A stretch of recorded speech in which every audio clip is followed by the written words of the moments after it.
नमस्कार मित्रों, P10 classes में आपका स्वागत है। और आज हम लोग सीखेंगे कि संख्या रेखा पर अपरिमेय संख्याओं का प्रदर्शन कैसे करते हैं।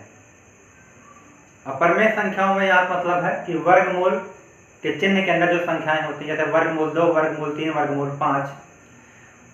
कक्षा 9 के सिलेबस में वर्गमूल का ही प्रदर्शन, वर्गमूल वाली ही अपरिमेय संख्याओं का प्रदर्शन है। तो हमको इनको संख्या रेखा पर प्रदर्शित करना है।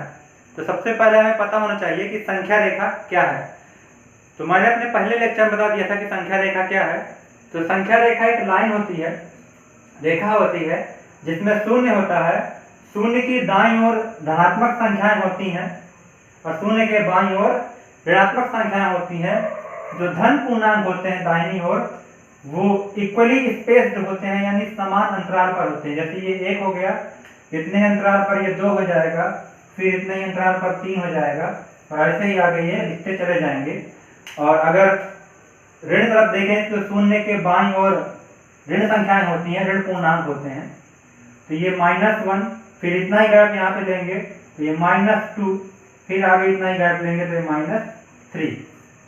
इस प्रकार से जो ये हमको मिलता है एक लाइन और रेखा पर एक रेखा मिलती है और रेखा पर कई संख्याएं मिलती हैं।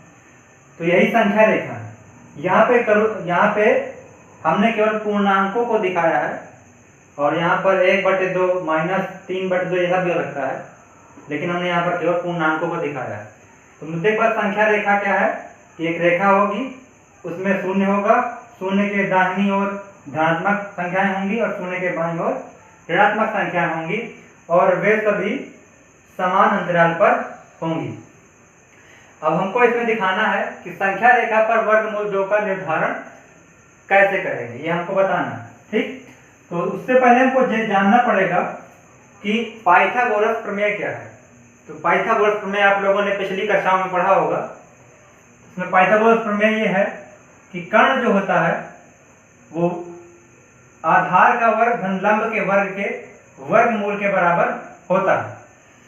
तो अगर हम लोग ये कोण मानकर चलें, इस कोण के सापेक्ष पूरी बात करें, तो ध्यान देंगे 90 अंश के सामने वाला जो रेखा होती है, 90 अंश के कोण के सामने वाली जो रेखा होती है उसको कर्ण कहते हैं, कर्ण। और जो कोण हम लोग रेफरेंस में लेंगे, जिसके सापेक्ष सब बात की जाएगी, उसके सामने जो भुजा होती है वो लंब होती है, और जो कोण के साथ लगी हुई भुजा होगी वो आधार होगी। या फिर अब क्या बचा, कर्ण हो गया, लंब हो गया, तो आधार बचा, बची हुई भुजा एक है, तो ये क्या हो जाएगी, ये हो जाएगी आधार। तो अगर हम लोग इसको A कह दें, इसको O कह दें, इसको A कह दें, इसको B कह दें, तो ये हमें यहाँ मिल जाएगा समकोण त्रिभुज OAB। यहाँ पर ये बात ध्यान रखेंगे कि पाइथागोरस प्रमेय केवल समकोण त्रिभुज में ही लगेगी। ध्यान रखिएगा, जिस त्रिभुज का कोई एक कोण समकोण होता है उसे हम लोग समकोण त्रिभुज कहते हैं, और पाइथागोरस प्रमेय समकोण त्रिभुज में ही लगती है। तो यहाँ पर कर्ण बराबर वर्गमूल आधार का वर्ग धन लंब का वर्ग।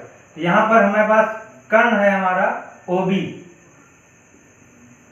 बराबर वर्गमूल आधार है हमारा OA का वर्ग धन लंब का वर्ग। तो लंब है हमारे पास AB का वर्ग। तो ये हो गई पाइथागोरस प्रमेय, ये आप लोगों को पहले से पता रही होगी। अब हम लोग आते हैं संख्या रेखा पर वर्गमूल 2 के निर्धारण पर। इसमें एक बात रह जाती है कि पूर्ण वर्ग संख्याएं, इसमें एक टॉपिक में क्या आवश्यकता पड़ेगी कि पूर्ण वर्ग संख्याएं क्या होती हैं। तो मैंने पिछली क्लास में बताया हुआ है कि पूर्ण वर्ग संख्याएं क्या हैं, तो आप लोग वहां से देख सकते हैं। मैं पिछली क्लास का लिंक डिस्क्रिप्शन में डाल दूंगा। ठीक, तो यहाँ हम लोग देखते हैं कि संख्या रेखा पर वर्गमूल 2 का निर्धारण किस तरह से करते हैं। तो किसी भी अपरिमेय संख्या, जैसे वर्गमूल 2, वर्गमूल 3, वर्गमूल 5, वर्गमूल 7, उसके संख्या रेखा पर निर्धारण के लिए हमको ये 3 स्टेप याद रखने हैं। 3 स्टेप। स्टेप पहला है पूर्णांक से छोटी निकटतम पूर्ण वर्ग संख्या ज्ञात करना है। पूर्णांक का मतलब ये है कि जैसे मान लीजिए हमको वर्गमूल यहाँ पर 2 का निकालना है, वर्गमूल 2 को प्रदर्शित करना है, तो यहाँ पर हम जो पूर्णांक कहेंगे वो 2 को पूर्णांक कह रहे हैं। ठीक, अगर हमको वर्गमूल 3 का निकालना हो, वर्गमूल 3 को दिखाना होता, तो जिस पूर्णांक की हम बात यहाँ पर कर रहे हैं वो 3 है। अगर हम लोग को वर्गमूल 5 का निकालना हो, दिखाना होता संख्या रेखा पर, तो जिस पूर्णांक की हम लोग यहाँ पर बात कर रहे हैं वो है 5। यानी पूर्णांक से छोटी निकटतम पूर्ण वर्ग संख्या ज्ञात करना है। ये जो हमारे पास पूर्णांक संख्या है, सबसे पहले हमको इससे छोटी पूर्ण वर्ग संख्या ज्ञात करनी है। इससे छोटी निकटतम, बहुत दूर की नहीं, 5 की, ठीक है ना, निकटतम लिखा हुआ है, ये देखिए, पूर्णांक से छोटी निकटतम पूर्ण वर्ग संख्या ज्ञात करना, यानी पूर्णांक ये है 2, 3, 5, तो इनसे छोटी निकटतम पूर्ण वर्ग संख्या ज्ञात करना, ये स्टेप पहला है। इसके बाद स्टेप दूसरा है पाइथागोरस प्रमेय लगाएंगे। ठीक, जब हमको पूर्णांक पता चल जाएगा कि पूर्ण वर्ग संख्या कौन सी है, उसके बाद हम लोग पाइथागोरस प्रमेय लगाएंगे। फिर उसके बाद अगर पाइथागोरस प्रमेय लगाने पर हमको लंब या आधार के स्थान पर कोई अपरिमेय संख्या मिलेगी, तो सर्वप्रथम उसे ही संख्या रेखा पर दर्शाया जाएगा। और अगर नहीं मिलती है तो फिर चाहे लंब को पहले दर्शा दीजिए जो यहाँ पर मिल रहा है, चाहे मतलब OA को पहले दर्शा दीजिए, चाहे AB को, दोनों में से जो भी संख्या मिलेंगी आप दोनों में से चाहे पहले किसी को भी दर्शा दीजिए, उसमें कोई दिक्कत नहीं है। तो जैसे यहाँ पर हमको वर्गमूल 2 को प्रदर्शित करना है, वर्गमूल 2 को, तो हमारे पास यहाँ पर जो पूर्णांक हुआ वो पूर्णांक है 2। ठीक, अब हमको पूर्ण वर्ग संख्याएं पता है सॉरी, 1 का वर्ग 1, 2 का वर्ग 4, 3 का वर्ग 9, 4 का वर्ग 16, 5 का वर्ग 25, तो ये सब 1, 4, 9, 16, 25 ये पूर्ण वर्ग संख्या है। ठीक, तो हमको देखना है कि 2 से छोटी पूर्ण वर्ग संख्या कौन सी है, 2 से छोटी निकटतम पूर्ण वर्ग संख्या कौन सी है, तो 2 से छोटी निकटतम पूर्ण वर्ग संख्या है 1। ठीक, तो हम लोग देखेंगे वर्गमूल 2 को लिख सकते हैं क्या, 1 तो ये हो गया पूर्ण वर्ग संख्या। ठीक,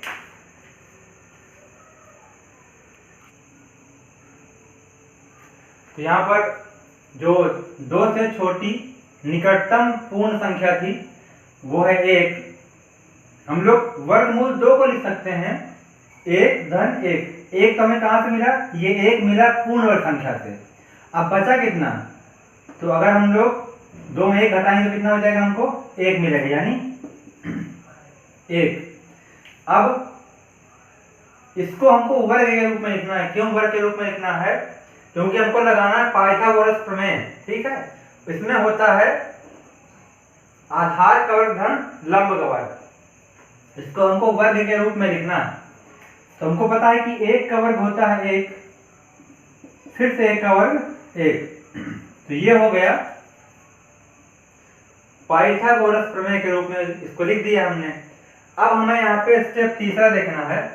यदि अपरिमेय संख्या है, यदि इन दोनों में कोई, ये जो 1 लिखा है और ये 1 लिखा है, यदि इन दोनों में कोई अपरिमेय संख्या है, तो हम सबसे पहले उस अपरिमेय संख्या को प्रदर्शित करेंगे यदि अपरिमेय संख्या है। लेकिन 1 और 1 इन दोनों में से कोई भी अपरिमेय संख्या नहीं है, एक परिमेय संख्या होती है, यानी हम चाहे जिसको पहले प्रदर्शित कर दें। तो पहले हम इसको दिखा देते हैं। ठीक, इसको लिख देते हैं OA, इसको बाद में दिखा देंगे, हो जाएगा AB। तो यानी इसका मतलब है कि OA होना चाहिए 1 यूनिट, 1 मात्रक। ध्यान दीजिएगा, ये वर्ग, इसको हम लोग इस तरह लिख सकते हैं, ये ऐसे है OA का वर्ग धन AB का वर्ग। तो OA के स्थान पर क्या लिखा हुआ है, OA के स्थान पर वर्ग, ये वर्ग हो गया, ये वर्ग हो गया, इससे कोई मतलब नहीं। 1 OA, यानी OA के स्थान पर 1 लिखा हुआ है, फिर ए बी के स्थान पर 1 लिखा हुआ, यानी एक मात्रक। अब हम लोग इसको संख्या रेखा पर दिखा देंगे। तो संख्या रेखा पर दिखाने के लिए सबसे पहले हमको कुछ मात्रक लेने पड़ेंगे, यानी जो गैप लिया जाता है, जो हमको अंतराल लेना होता है। तो यहाँ पे हम एक मात्रक 4 इंच का ले रहे हैं। 4 इंच का इसलिए ले रहे हैं ताकि आप लोगों को थोड़ा सा दिखाई दे, बड़ा दिखाई दे। आप लोग अपनी कॉपी में 1 सेंटीमीटर, 1 इंच ऐसा कुछ ले सकते हैं, ठीक है। लेकिन यहाँ पे क्योंकि स्पष्ट दिखाई देने के लिए मैंने एक मात्रक 4 इंच का लिया हुआ है। तो यहाँ पे OA एक मात्रक है, ये एक मात्रक, और इसको मैंने लिया हुआ है ये 4 इंच, ठीक। अब AB को हमको दिखाना है एक मात्रक, ठीक, यानी अगला AB भी एक मात्रक होगा, यानी 4 इंच का होगा। पर अब चूंकि यहाँ पर पाइथागोरस प्रमेय लगाई जा रही है, इसका मतलब जो ये AB होगा, जो ये AB है, ये OA के लंब होनी चाहिए, OA के लंब होनी चाहिए AB। तो AB को लंब, तो सबसे पहले हम लोग इसको इस तरह से खींचेंगे कि OA पर लंब रेखा खींचेंगे OB, जो कि एक मात्रक की होगी, यानी मेरे अनुसार 4 इंच की होगी, एक मात्रक। और हम लोग इसको 90 अंश का, मतलब ये 90 अंश की लाइन बनाती हुई लंबवत रेखा खींचेंगे कैसे? तो चाहे आप लोग प्रकार से खींच लीजिएगा या फिर चांदे की सहायता से। चांदे की सहायता से पहले आप लोग देखिएगा कि 90 अंश कहाँ पर मिल रहा है, फिर उसी में पटरी रख के नाप लीजिएगा कि आपका एक मात्रक कहाँ पर हो रहा है, फिर लाइन खींच देंगे। तो आशा है कि आप लोगों को ये लंबवत रेखा बनानी आती होगी। तो मैं आगे बताता हूँ। OA AB ये दोनों लंबवत होंगे, ठीक, लंबवत होंगे, यानी ये कोण 90 अंश का होगा। अब हम लोग मिला देंगे OB और O और B को मिला देंगे, ये O और B को हमने मिला दिया। तो ये देखिए यहाँ पर हमको एक त्रिभुज मिल गया OAB, ये 90 अंश का, यानी यह है समकोण त्रिभुज। इसमें हम लोग लगा देंगे पाइथागोरस प्रमेय। तो ये 1 है, आधार यानी 1 का वर्ग, लंब 1 यानी 1 का वर्ग। तो ये हो जाएगा वर्ग 1 धन 1 यानी 2, यानी कर्ण क्या हो गया, कर्ण हो जाएगा ये हमारा, ये हो जाएगा वर्गमूल 2, ठीक। इसके बाद अब हम लोग क्या करेंगे, OB त्रिज्या प्रकार लेंगे, फिर प्रकार की सहायता से हम लोग OB त्रिज्या की माप का एक चाप फैलाएंगे उसको, प्रकार को, और O पर नोक रखेंगे प्रकार की, यानी O को केंद्र मानेंगे और OB त्रिज्या का एक चाप लगाएंगे। O को केंद्र मानकर OB त्रिज्या का चाप लगाएंगे, जो कि संख्या रेखा को यहाँ कहीं काटेगा, ठीक, ऐसे करके ये चाप लगाया जाएगा ऐसे। तो ये मान लीजिए ये इसको यहाँ कहीं काटेगा, मान लेते हैं कि P पर काट रहा है। अब जो बिंदु P मिलेगा तो P ही क्या होगा, वर्गमूल 2 को प्रदर्शित कर रहा होगा, ठीक। तो इसको अब लिखेंगे कैसे, इसको पेपर में करेंगे कैसे, तो इसके लिए मैं लिख देता हूं।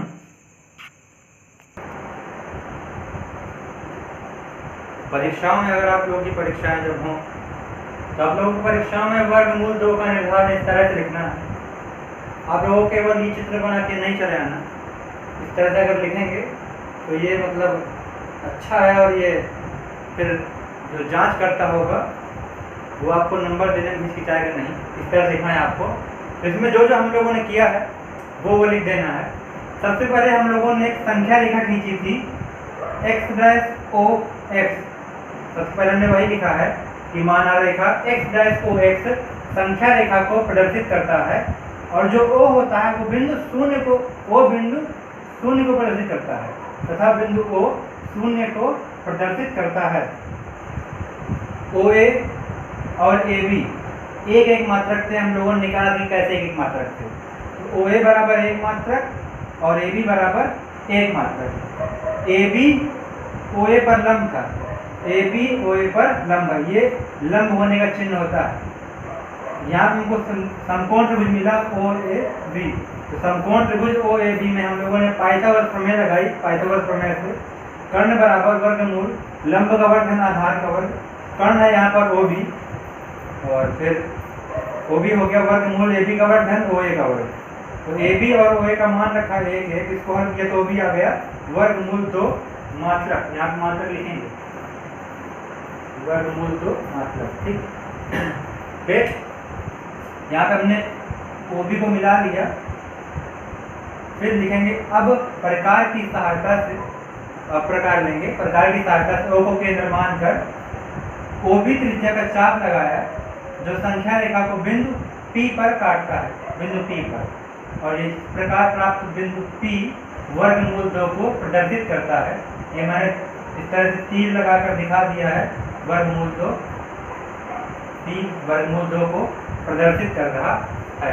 तो इस तरह से हम लोग लिख के आएंगे जब परीक्षा होगी।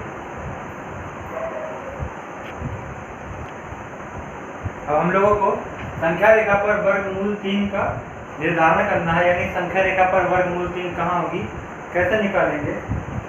इसमें देखिए हमको करना है वर्गमूल 3 का, हमारे लिए पूर्णांक है 3, पूर्णांक हो गया हमारा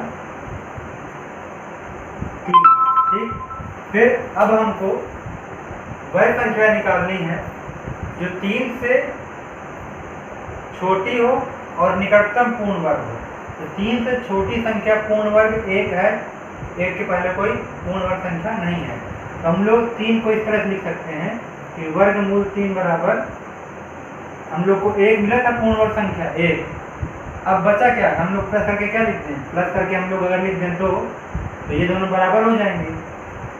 हम लोग को पाइथागोरस प्रमेय में इसको वर्ग के रूप में लिखना होता है। ठीक, तो इसको हम लोग लिख सकते हैं 1 का वर्ग धन वर्गमूल 2 का वर्ग। ये ध्यान देंगे कि अगर कोई भी संख्या है, मान लीजिए 7 कोई संख्या है, उसको वो वर्गमूल के अंदर है और उसका वर्गमूल कर देते हैं, तो उसका वर्गमूल और वर्ग ये दोनों हट जाते हैं। अब ये कैसे हटेंगे, इसका पूरी प्रक्रिया है, कैसे हटेंगे वो बताएंगे बाद में, आगे है। तो यहाँ पर ये वर्गमूल और वर्ग हट जाएगा, जो बचेगा वो यहाँ लिख दिया जाएगा। या फिर इसको ऐसे समझ सकते हैं कि जब किसी संख्या का वर्गमूल हो और वर्ग हो, तो जो वर्गमूल के अंदर जो संख्या होती है वही बस बाहर आती है। हमको 2 लाना है कि यहाँ पर 2 आ जाए। ठीक, तो अगर हम लोग वर्गमूल 2 का वर्ग कर देंगे तो 2 आ जाएगा, वही हमने यहाँ पर किया है। यानी यहाँ पर हमको मिल गया, इनमें से एक लंब है और एक आधार है। जो हमारा स्टेप 3 था, यहाँ पर लिखा हुआ था स्टेप 3, उसमें था अगर पाइथागोरस प्रमेय लगाने पर वर्गमूल के अंदर लंब या आधार में कोई अपरिमेय संख्या मिलती है, तो सबसे पहले उस अपरिमेय संख्या को प्रदर्शित किया जाएगा। तो यहाँ पर देखिए एक परिमेय संख्या है लेकिन वर्गमूल 2 अपरिमेय संख्या है। तो वर्गमूल 3 के निर्धारण में सबसे पहले हमको वर्गमूल 2 को निर्धारित करना पड़ेगा, यानी दिखाना पड़ेगा कि हम लोग को वर्गमूल 2 कैसा कहाँ बनेगा। ठीक, तो इसके लिए अभी हमने वर्गमूल 2 को बनाना बता दिया है। तो वर्गमूल 3 के निर्धारण के लिए सर्वप्रथम वर्गमूल 2 को दिखाना पड़ेगा, और उसके लिए हम लोग एक संख्या रेखा लेंगे। ये हो गई हमारी संख्या रेखा, ये हो गया हमारा केंद्र। हम 4 इंच का एक मात्रक ले रहे हैं। ठीक, तो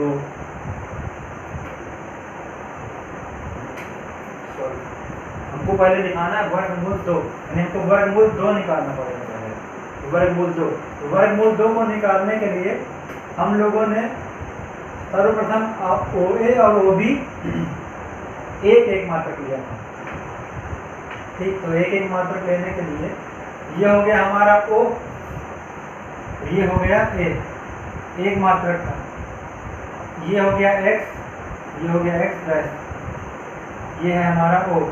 इसके बाद हमने ध्यान दीजिएगा, हम लोग यहाँ पे सर्वप्रथम वर्गमूल 2 को दिखा रहे हैं। इसके बाद OA हमने 1 दिखा दिया, OA के बाद AB हमको फिर 1 दिखाना है। और ध्यान रखेंगे कि OA पर AB लंब हो, तो वही चांदे की सहायता से लंब खींच देंगे और जो लंब होगा वो 1 मात्रक का होना चाहिए। यानी यहाँ पर मेरे चित्र में वो 4 इंच का है। आप लोग मात्रक अपना अपना दे सकते हैं। ये AB हो गया, ये भी A। अब जब हम लोग OB को मिलाएंगे, जब OB को हम लोग मिला देंगे तो ये हमको मिलेगा वर्गमूल 2। वर्गमूल 2 कैसे मिलेगा? हमारा आधार 1 है, लंब 1 है, तो आधार की जगह 1 रखेंगे, लंब की जगह 1 रखेंगे और जब इसको अवयल करेंगे तो OB हमारा आ जाएगा वर्गमूल 2। और हमको वर्गमूल 3 को लाना है इस तरह से, 1 का वर्ग धन वर्गमूल 2 का वर्ग। ठीक, तो पहले हम वर्गमूल 2 को दिखाई दे रहे हैं, तो हमने यहाँ पर वर्गमूल 2 को प्रदर्शित कर दिया।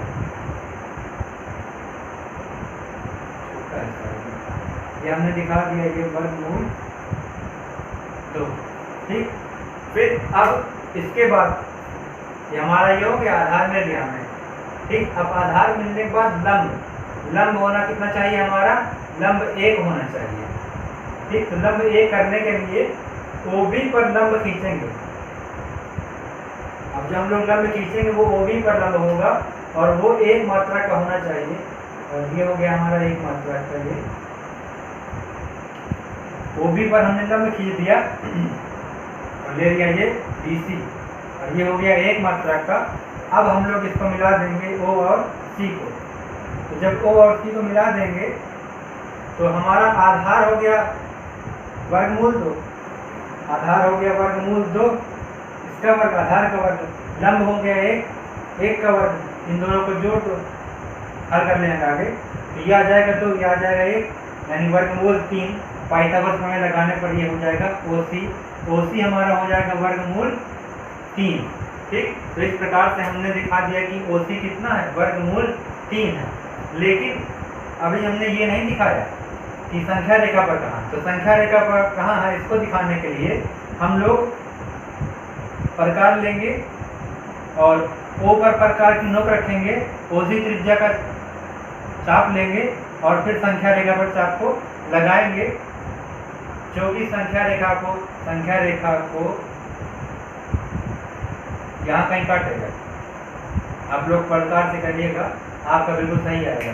ध्यान दीजिएगा, अगर ये वर्गमूल 3 है तो ये भी OP भी वर्गमूल 3 ही होगा, यानी जो बिंदु P होगा वो वर्गमूल 3 को प्रदर्शित कर रहा होगा। तो संख्या रेखा पर वर्गमूल 3 के निर्धारण के लिए हम सबसे पहले क्या किया है? सबसे पहले ये किया है कि हम लोगों ने एक संख्या रेखा खींची है x-OX, जहाँ पर O शून्य को प्रदर्शित कर रहा है और वर्गमूल 3 को दिखाने के लिए सबसे पहले हमको जाना पड़ेगा वर्गमूल 2 पर। तो सबसे पहले हमने वर्गमूल 2 को दिखाया इसी पूरी विधि से। फिर वर्गमूल 2 जब हमको मिल गया तो हम 2 मिल गया, फिर हमने लंब खींच दिया 1 मात्रक का, तो BC हो गया 1 मात्रक। अब OC को मिला देंगे, जब OC को मिलाया तो हमें मिला OC वर्गमूल 3, तो ये हो जाएगा वर्गमूल 3। फिर हम O को केंद्र मानकर OC त्रिज्या लेकर चाप खिंचाएंगे, जो कि x संख्या रेखा को बिंदु P पर काटेगा और यही P बिंदु वर्गमूल 3 को प्रदर्शित करेगा। अब इसको कैसे लिखना है कॉपी में वो मैं लिखे देता हूँ।